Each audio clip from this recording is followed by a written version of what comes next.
Assalamualaikum warahmatullahi wabarakatuh. Oke teman-teman semua, ya ini gue mau nge-review hasil penggunaan air lele gue sesuai janji gue kemarin ya. Kan ada yang bilang tuh, ada yang request, bang gue udah berhasil pakai air lele, bikinin kontennya. Nah gue buat sesuai dengan yang dia lakuin ya. Jadi ini hasilnya. Ini gue nggak sengaja, gue sebenarnya cuma naruh dapnia beberapa ekor. Ternyata ada di serokan gua Moina yang ngikut. Nah ternyata luar biasa, ini baru 3 hari sama hari ini 4 hari berarti ya, udah 4 harian. Ternyata luar biasa, gua kaget kok Moina yang nggak sengaja nempel di serokan jadi banyak. Jadi ini campur nih teman-teman, Moina sama dapnia. Nah ini Moina sama dapnia campur nih, Moina sama dapnia campur ya kan. Jadi akhirnya jadi campur-campur, tapi banyak nih. Gue kaget ya, perkembangannya bagus banget. Ini gue pakai air lelenya cuma setengah ya teman-teman ya. Gue pakai air lelenya cuma setengah, terus sama air air sumurnya setengah, air lele setengah, air sumur setengah. Nah ini perkembangannya sih menurut gue mantep gitu, menurut gue sih mantep. Nah ini air lele ya. Nah hari ini kita mau ngebahas ya, gimana sih kenapa kok kultur pakai air lele itu bagus ya. Ini gue pakainya setengah ya, 50% air biasa, 50% air lele. Nah sesuai yang abang kemarin bilang, gue lupa nama abangnya siapa, pokoknya dia bilang, bang gue request bikinin konten dong dari yang gue lakuin. Nah ini udah gue buat. Jadi gue pakai kultur ini ya. Gue kultur pakai air lele. Caranya teman-teman gini, ini dia. Gue beli lele 30 ekor. Gue beli lele 30 ekor kemarin ya kan. Ini dia. Lelenya gue kasih makan dengan pakan pelet ya, pagi sama sore. Nah ini lelenya ada 30 ekor, tapi sayang di hari pertama berguguran ya kan, kepada loncat-loncat semua karena gue tutup. Tapi kurang rapet, akhirnya 10 ekor mati, dan ini sisa 20 ekor teman-teman, 20 ekor. Nah ini kira-kira semingguan itu airnya udah hijau, hijau-hijau. Mungkin kalau semingguan belum terlalu hijau banget ya.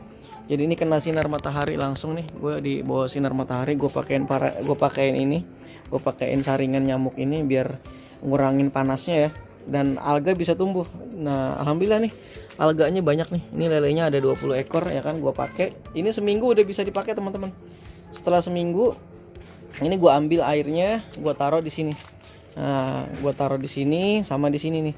Nah, kemarin ini buat kultur dapnia sebenarnya, tapi ternyata tadi kan seperti gue bilang, nggak sengaja ada Moina yang nempel di situ, dan ternyata Moinanya luar biasa berkembang.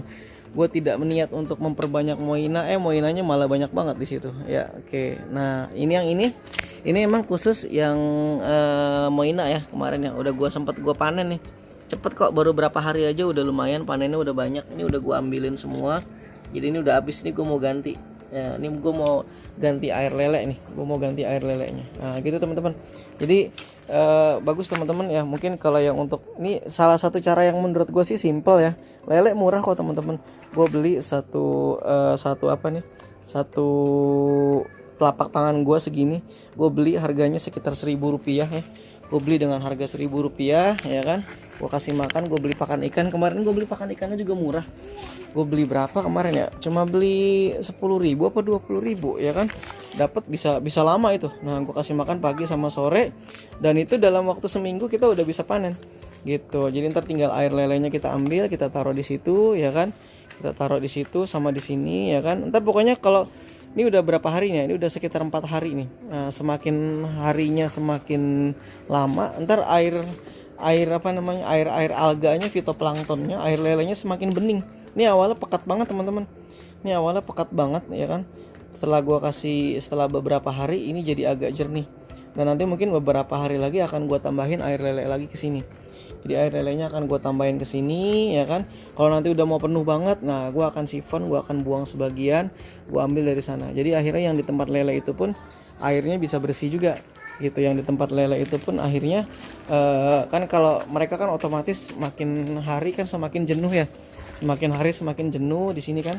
Nah biar lelenya juga segar, gue ambil sebagian, nanti gue isi air baru gitu. Jadi dirotasi aja. Kalau lelenya udah gede, udah tinggal kita ini aja. Kalau lelenya udah gede, tinggal kita panen, kita beli lele yang baru. Menurut gue cara yang bagus sudah. Dan ini pengalaman gue coba teman-teman.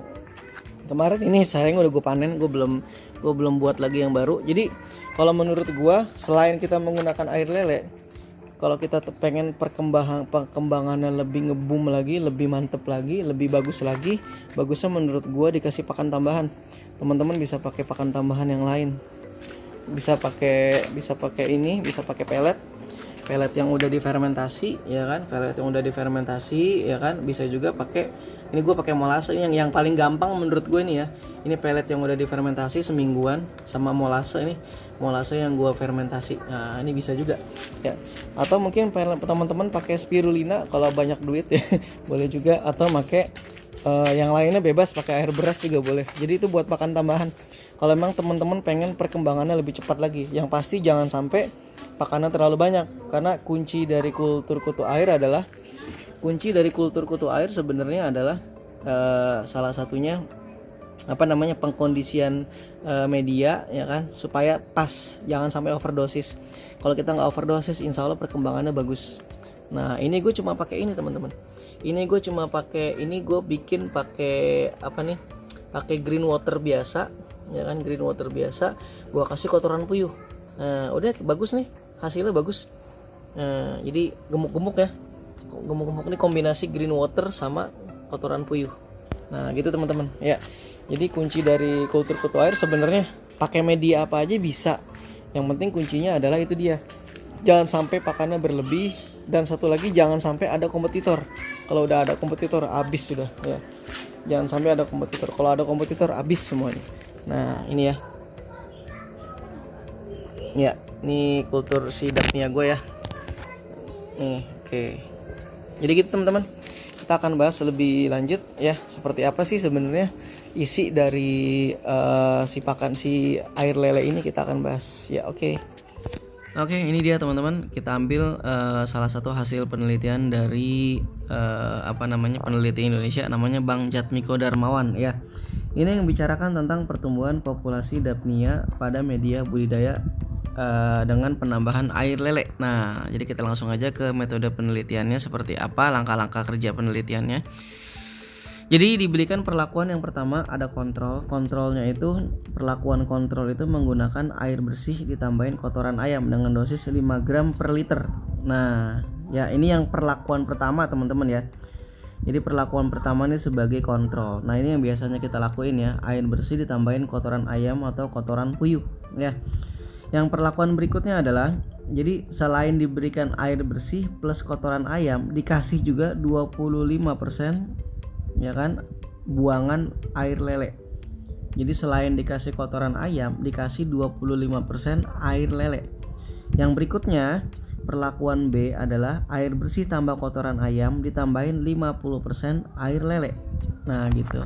Perlakuan yang C ya kan, air ditambah kotoran ayam tambahin 75% air lele. Nah yang terakhir, air plus kotoran ayam ditambahin 100% buangan air lele. Jadi gitu kira-kira perlakuannya teman-teman. Nah ini yang diberikan ini semuanya teman-teman ya, nggak pakai disaring-saring ya kan, langsung ya kan. Dan ternyata di hari ke-8 ini mengalami pertumbuhan yang paling optimal, paling optimum ya kan, paling signifikan di hari ke-8 gitu. Nah pas kita lihat ternyata nih, kita langsung lihat di tabelnya sini. Jadi ini yang A tadi ya, yang kontrol ini tadi yang menggunakan air plus kotoran ayam aja. Yang A ini yang air plus kotoran ayam ditambahin 25% air lele, ditambahin 50% air lele, ditambahin 75% air lele, ditambahin 100% air lele. Nah setelah kita cek populasi maksimum tadi di hari ke-8 tadi, ternyata tertinggi itu ada di perlakuan yang C dan D. Nah jadi yang ditambahin 75% air lele ditambahin 100% air lele itu ternyata pertumbuhannya paling maksimal. Dan yang menggunakan air plus kotoran ayam aja itu cuma 488 ya. Jadi rendah banget teman-teman gitu ya, rendah gitu ya. Jadi ternyata menggunakan kombinasi kotoran ayam plus air lele itu luar biasa gitu ya. Dan pada hari ke-9, populasi di hari ke-9 ya kan masih tetap tinggi. Yang 75% air lele plus 100% air lele masih tetap tinggi. Nah, gitu kira-kira teman-teman ya. Jadi kalau teman-teman pengen uji coba menggunakan air lele itu sangat efektif, kombinasi air lele ditambahin kotoran ayam atau kotoran puyuh dengan dosis kalau di sini 5 gram per liter gitu. Tapi mungkin teman-teman bisa modifikasi ya. Kalau saya sih nggak terlalu banyak ya. Kalau saya biasanya cuma kisaran 1 gram per liter atau 1 gram per liter atau 2 gram per liter lah. Kadang menurut saya 4 gram atau 5 gram masih terlalu banyak ya. Oke, berikutnya lanjut. Setelah dianalisis ya. Nah, ini kalau kita lihat dari yang kontrol dulu ya, teman-teman ya. Jadi ini perlakuan yang kontrol yang menggunakan air plus kotoran ayam dengan dosis 5 gram per liter ya. Jadi ini alga-alganya teman-teman. Yang pertama nih Bacillariophyta. Bacillariophyta ini kelompok alga keemasan ya. Jadi warnanya keemasan, contohnya diatom ya. Chlorophyta ya maksudnya. Ini alga hijau yang sering temen sebut dengan chlorella. Nah, ini ada di kelompok Chlorophyta.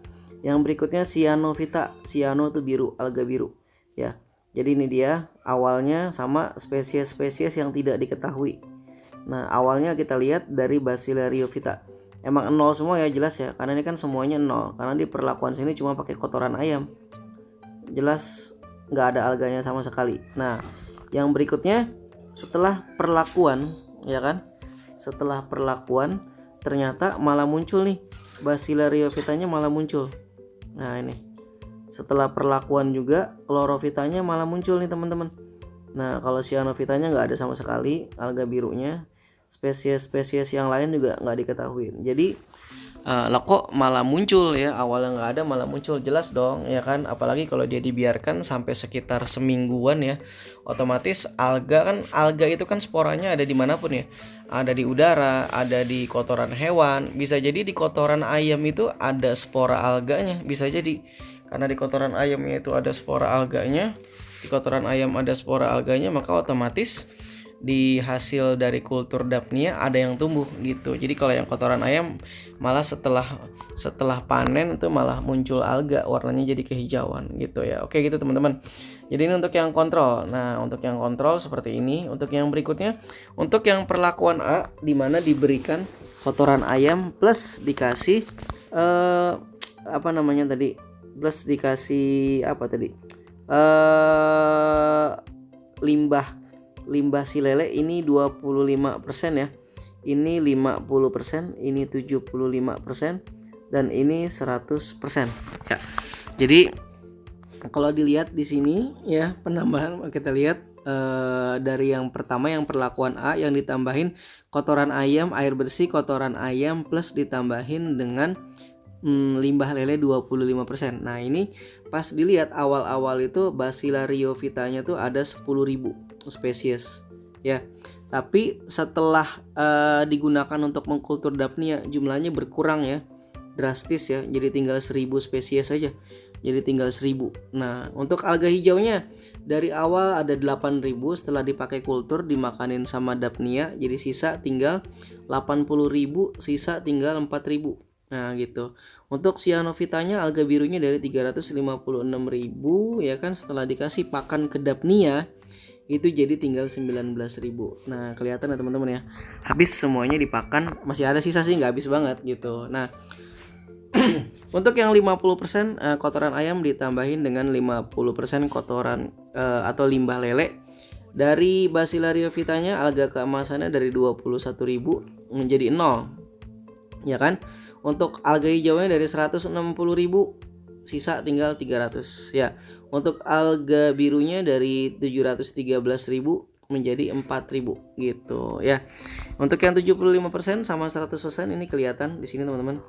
Saya nggak perlu jelasin satu-satu, intinya nih udah jelas dari sini kalau memang yang dimakan oleh Daphnia itu ya yang salah satunya adalah alga. Selain mereka juga mungkin memakan bahan-bahan organik lain, karena kan lele itu ketika kita memberikan pakan ke lele, tidak semua pakan yang kita berikan itu bisa benar-benar diserap oleh si lele gitu. Jadi memang di lelenya itu masih terdapat Jadi pakan yang diberikan ke lele itu kan memang tidak semuanya diserap oleh si lele. Jadi otomatis kotoran-kotoran lele itu pun kandungan proteinnya masih banyak sebenarnya gitu. Makanya ya intinya yang apa namanya, kalau saya mengkultur menggunakan air lele, saya nggak pernah saya apa namanya, nggak pernah saya saring ya. Mungkin bisa aja sih disaring ya kan, untuk menghindari dari hama ya, sebenarnya untuk menghindari dari hama bisa gitu. Cuma nggak disaring juga sebenarnya nggak ada masalah gitu ya, karena ternyata kan disitulah memang terdapat banyak nutrisinya gitu ya. Biarpun mungkin kalau disaring lebih aman dari hama ya, seperti Cyclop dan kawan-kawan gitu. Oke gitu teman-teman ya. Jadi kelihatan di sini ternyata kalau dilihat dari apa namanya, kita cek ternyata memang yang paling banyak digunakan sebenarnya, kalau dilihat biarpun alga biru juga banyak, tapi yang dominan itu memang banyak diambil itu adalah ini ya teman-teman, alga hijau. Jadi alga hijau tuh bisa kita bilang adalah makanan yang paling dominan di sini. Jadi alga hijau tuh dominan banget memang digunakan oleh kutu air gitu, baik Daphnia ataupun Mainana. Di penelitian ini kebetulan makanya Daphnia. Jadi gitu teman-teman ya. Makanya untuk yang di sini kalau dari hasil penelitian ini yang paling bagus itu menggunakan 75% ya dan 100% air lele gitu ya. Oke. Nah, kalau dilihat dari perlakuan yang kontrol A, B, C, D tidak terlalu banyak perbedaan, teman-teman. Tidak terlalu banyak perbedaan, suhunya hampir sama ya kan, tidak terlalu banyak perbedaan. pH-nya juga hampir sama, tidak terlalu banyak perbedaan, masih dalam kisaran pH yang bisa si Daphnia ini tumbuh optimal ya. Untuk kelarutan oksigen juga tidak terlalu berbeda ya. Tidak terlalu berbeda untuk kelarutan oksigennya ya kan, hampir sama ya. Jadi jumlahnya kisaran di atas 5. Mungkin yang perlakuan yang C ya yang agak sedikit berkurang ya kan. Tapi nggak masalah kayaknya, tidak terlalu signifikan. Jadi gitu teman-teman ya. Jadi ini bisa jadi bahan kita, ternyata menggunakan air lele itu memang luar biasa gitu. Karena memang di lele itu banyak terdapat alga dan juga kandungan zat-zat organik yang memang dari kotoran lele itu masih banyak gitu ya. Dan ini yang paling dominan digunakan oleh si Daphnia adalah alga hijau. Kalau dilihat persentasenya ya, teman-teman bisa baca penelitiannya sendiri nanti ya. Oke, nanti ini bisa saya share kok hasil penelitiannya ini. Intinya seperti itu, ini penelitian yang pertama ya. Dan ini kalau dari analisis lebih lanjut ya kan, katanya di sini jadi yang sering dipakai memang alga hijau tuh paling bagus ya buat perkembangan si Daphnia. Dan biasanya yang sering dipakai ini teman-teman, spesiesnya namanya Scenedesmus dan Chlamydomonas. Nah, ini yang sering dipakai. Scenedesmus alga hijau, Chlamydomonas juga alga hijau. Nanti kita lihat gambarnya seperti apa ya. Jadi memang ini yang sering dipakai, bahkan di laboratorium pun selain Chlorella yang sering dipakai itu Scenedesmus dan juga Chlamydomonas. Itu yang bagus buat pakan dari si Daphnia gitu ya. Oke teman-teman. Oke teman-teman, itu aja hasil pembahasan kita. Penelitian kedua kayaknya udah nggak usah deh, cukup satu aja ini. Semoga bermanfaat ya. Assalamualaikum warahmatullahi wabarakatuh.